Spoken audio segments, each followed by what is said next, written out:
So if you haven't been to my channel before, you won't have met Hyacinth and Margaret.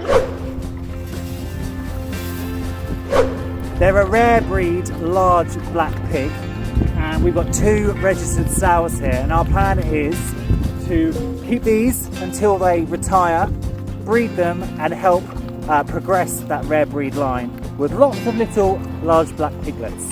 However, let me take you to a couple of days ago when I came up to give them their breakfast. Morning, girls!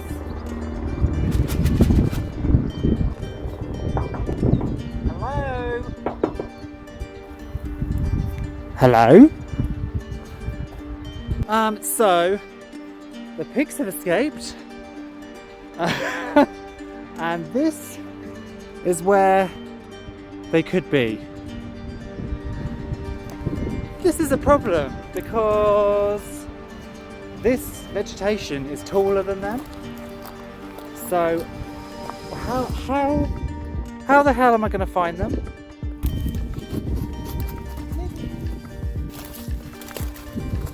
Hello! Piggies! Piggos! Where are you? Oh God. I spent a good half an hour going around the perimeter of the farm looking for them, because unlike goats that disappear off, when you call them they come back and they're tall enough to be above the foliage, and also they don't sort of disappear into ditches. With pigs, I was thinking they could literally be anywhere, because they could just crawl into a ditch space and start snuffling around. However, the one time they did get out before, they came to this old muck heap. So I decided to come to the muck heap and walk around the periphery area in the hopes that I could see something. Now, using my excellent, skilled pig detective knowledge, which is non-existent, I discovered this ominous patch, stamped down ground, leading through the nettles, and this is a space that I know that the goats don't come. So I followed it through the undergrowth, and to my horror discovered that this is where all signs led: the pit. Now, the pit is not especially dangerous for the pigs, but as many of you know, it's the one area on the farm which is pretty impenetrable. It is filled with nettles and thistles and brambles, and basically the ideal place for a pig to go, but not a human that wants to go and get them out. And so I started to trek around the edge of the pit. Now, this pit is actually 2 acres itself, and you can see here, this is how deep it is. Here's the edge where I'm standing. So it's a significant hole in the ground, but it bends down here. There's a hill which goes down to meet the road, and one of the first things we did when we came to the farm was we got that road fenced off, because our dogs chase deer, and I knew that if our dog was chasing a deer and it went onto the road, they would just follow. And it's a main road, which means the speed limit is 60 miles an hour. So a dog or deer or a pig is not going to have much luck faced with a lorry. And so I trekked all this way down, calling pigs, looking into every little brackeny area that a pig might like to hide away in. Down towards the road, down towards the road, down towards the road. And then, as I approached the gate here, you can see actually there's a little fox track along here, but as I approached the gate, I discovered some more trodden down grass.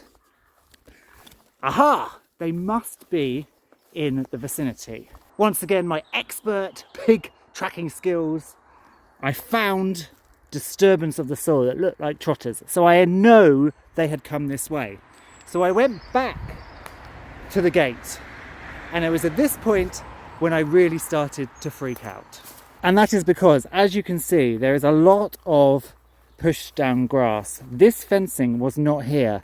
So if we look over I realised the pigs had come under the gate and out to the road. It's at this point I'm on the phone to the police. I've jumped over, I've gone down, there are no pigs in the road, there's no people around, there's no sign of the pigs, and I'm really freaking out because they've obviously been here. There's nothing else that would have caused this much damage. So I'm calling the police, I'm walking back through here, calling, and what should happen but 2 little piggies appeared just over here. Now, in fact, they were very excited to see me, and I think they were almost a little scared. I think they had got lost and they didn't know what to do. To this day, I have no idea whether they got under that gate, went down to the road, freaked out, turned around, came back, or whether they got under the gate and then some good passing Samaritan came along, trundled them back through the gate and shut it behind them. I will never know, I suppose, unless somebody tells me in the future that's what happened. There is a bit of dip under that gate, which is why I've now put that fencing across. But can you believe the one single place on the farm where they could get onto the road is where they went? They've never been out before. They've never explored. Yet that one single route is where they directly went to. I just couldn't believe it. Of course, it could have been so much worse. And they followed me with a bucket. They followed me all the way back to their pen very happily and have made no signs of escaping since. I should also say at this point, it's completely my error because their battery had died on their electric fencing and they hadn't touched it, and so I had nicked their battery for the sheep who were continuously getting out while I charged up a new one. That morning I also had a farmer's market, so I had stocked everybody up on food the night before and I had come down late, which means I suspect they got a bit hungry. I wasn't appearing with their breakfast. They realised the fence was off, and so Margaret went to Hyacinth, "Oi, let's do a bunk." Now, for the most part, especially with flop-eared pigs, of which my girls are too, that is, their ears flop down, so they're looking at the ground rather than prick-eared pigs where they're looking straight forward. A couple of lines of electric is more than enough to keep them in. However, super intelligent pigs will test it, and if they test it over a period of a few days and they realise it's always off, eventually, and especially if they're a little bit hungry, they're going to come out. So you can see now, this is on, they know not to come over. Don't you? Even though they'd love to, they're not going. That's a lovely piece of mud you've given me, lovely. And so I would highly advise, if you're having pigs, flop-eared pigs, a couple of strands of electric, all fine, but make sure it's always charged, always on, because they will test it. The other thing, of course, is now I've sorted out that vulnerability with the gate. I don't know whether they necessarily even went under, but it did look like it, so I put that piece of stock fencing across it. And many of you might ask, why isn't the entire farm stock fenced? And that is literally down to cost. When we moved here and I got that stock fencing along the road, as I mentioned, just that stock fencing along the road and up the drive cost £4,000. So to stock fence the entire 37 acres is going to be tens of thousands of pounds. Of course, that is the actual plan, because we want to rewild this entire site. So we want to stock fence the entire perimeter so that all the vulnerabilities for livestock are gone, and then let the animals out in kind of a managed way. And the pigs will love it. I'm sure they had a fantastic night exploring the farm. And imagine you are a pig, you've got 37 acres, and you can just go. What a life. However, not a relaxed life for a farmer like me, if you know there is no fencing to keep them within the boundaries. So for now, Margaret and Hyacinth have to remain within their little rotated pen.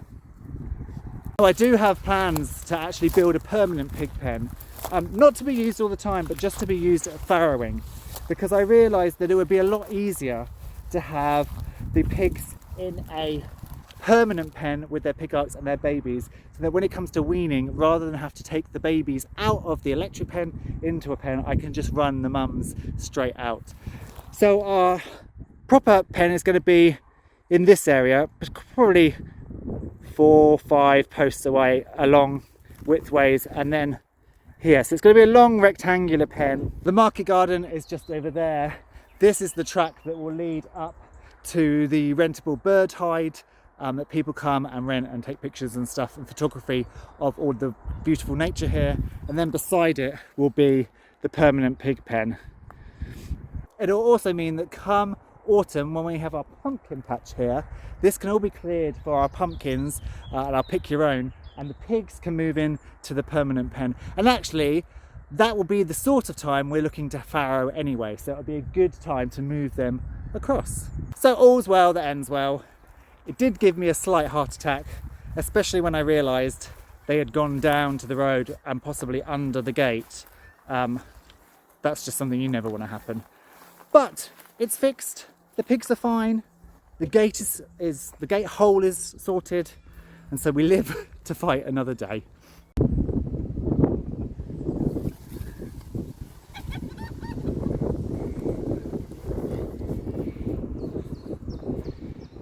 You got a nice stick?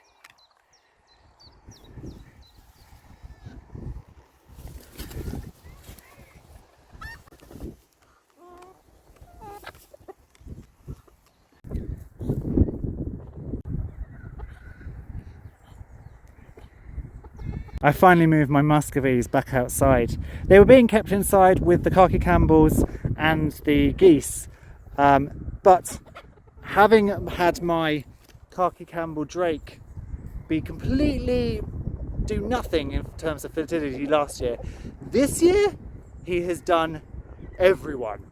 And that means I've had all of these beautiful little eggs from the lavender muscovy girls and from little compost here, but they have literally all hatched into khaki Campbell hybrids.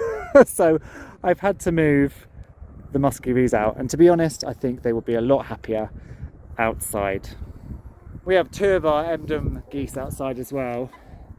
One here and one down here on 4 eggs. Oh, there's a couple of eggs in here. Nice little banty eggs. However, after being very sweet goslings, the geese have turned very, very aggressive. So our 3rd goose, which is a gander, has had to move inside with the ducks because he's a serial killer. I discovered that he was actually trying to mate chickens and killing them in the process. He drowned 1, and 2 he beat up so bad that they didn't make it. And so whilst part of me wanted to have him for dinner, I did want to keep him around just in case I need another gander. I didn't realise just how aggressive they can be. I did think about throwing them out in the pond and letting them just take their chances with Mr. Fox. But again, our pond is a nice wildlife pond, and you put ducks and geese on a pond and they pretty much destroy it. So for now, he's in jail while those 2 look at rearing some young. In the meantime, let's let Mrs. Screamy Eve out. You want to come out for a bit?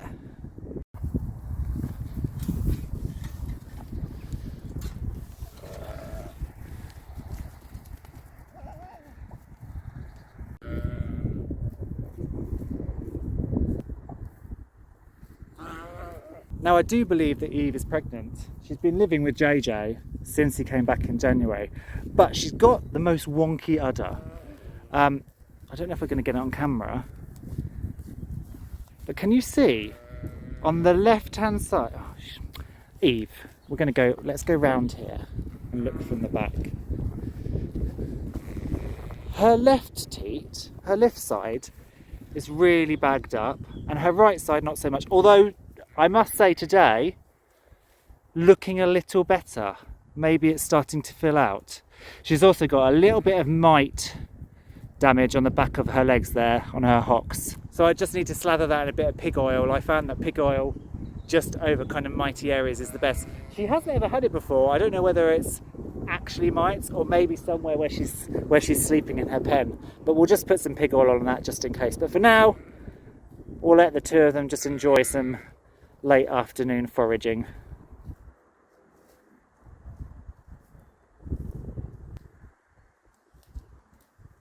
Now Margaret and Hyacinth are quite big now, but do not miss this video when they first arrived on the farm as 8-week-old tiny cute piglets.